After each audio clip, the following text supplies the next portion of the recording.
Welcome to you all at my YouTube channel study time with SK. Hello, this is Sonali Kumari और इस video में हम cover करने वाले हैं पीएचई एयरटेल लैबोरेटरी 2 के इम्पॉर्टेंट पॉइंट्स, कुछ क्वेश्चंस के फॉर्म में, कुछ पॉइंट्स के फॉर्म में। तो यहाँ पर आपके सामने कुछ पॉइंट्स हैं, आप इन सभी पॉइंट्स को अच्छे से पढ़ लीजिए। आपके एग्जामिनेशन के पॉइंट ऑफ व्यू से बहुत ही इंपॉर्टेंट हैं। ये 2 थ्योरम्स हैं आपके सामने। आप इनके स्क्रीनशॉट लेकर के भी अपने पास रख सकते हैं ताकि आप इनकी फर्दर स्टडी कर पाएँ। यहाँ पर आपको एनर्जी बैंड डायग्राम दिख रहा है सेमीकंडक्टर का।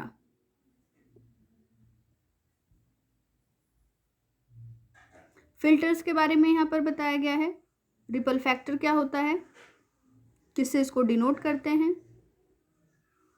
यहाँ पर 2 टाइप के आपको डायोड दिखाए गए हैं और आपको इसमें यह बताया गया है कि कैथोड एंड कौन सा है और एनोड का एंड कौन सा है। ये जो पॉइंट नंबर 23 है ये आपको समझाने वाला पॉइंट है, एक बार आप समझ लीजिए।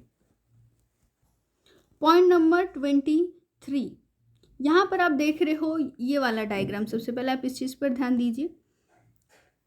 ये डायग्राम है और ये सिंबल है OPAMP का, जिसमें 2 इनपुट के मार्क हैं। एक ये वाला मार्क इनपुट का मार्क होता है, एक ये वाला होता है। जो नेगेटिव इनपुट का मार्क है उसे इन्वर्टिंग इनपुट कहते हैं।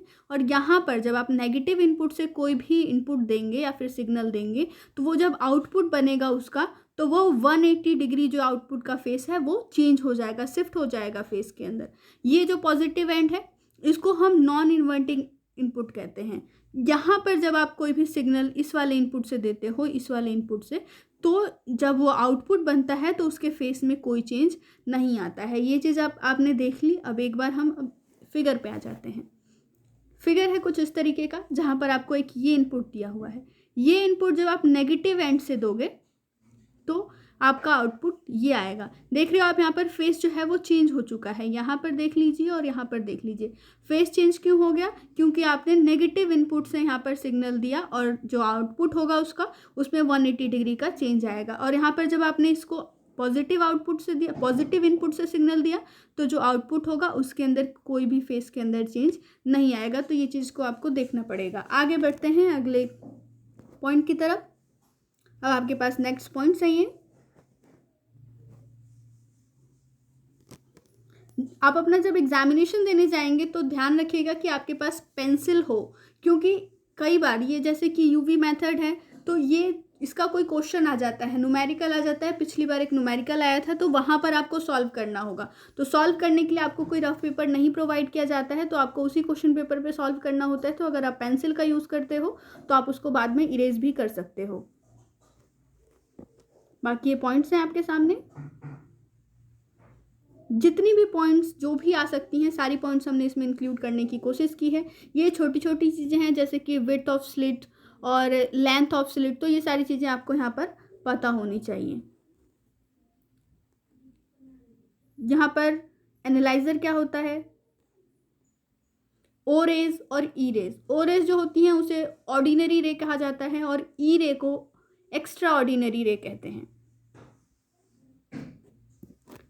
यहाँ पर 56 नंबर का आप पॉइंट देख रहे हो, इवेपोरेशन से कूलिंग कैसे होती है, इस चीज़ के बारे में ये क्वेश्चन है। पॉइंट हमने आपको यहाँ पर बता दिया। और लास्ट में हम एक ग्राफ देखेंगे और ये ग्राफ है कूलिंग कर्व है नैप्थलीन का। पूछा जा सकता है, आप यहाँ पर 3 स्टेजेस देख रहे हो, 1 2 3।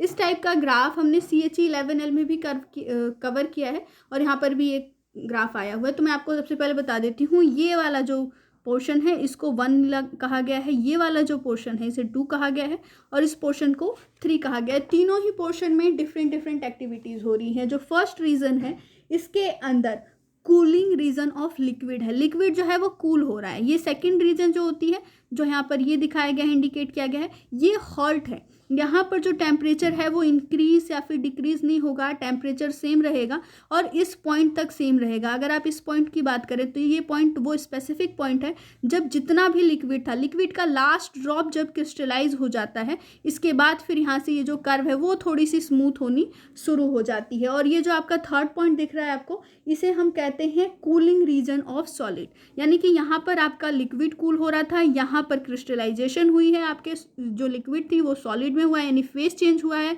स्टेप नंबर 2 के अंदर।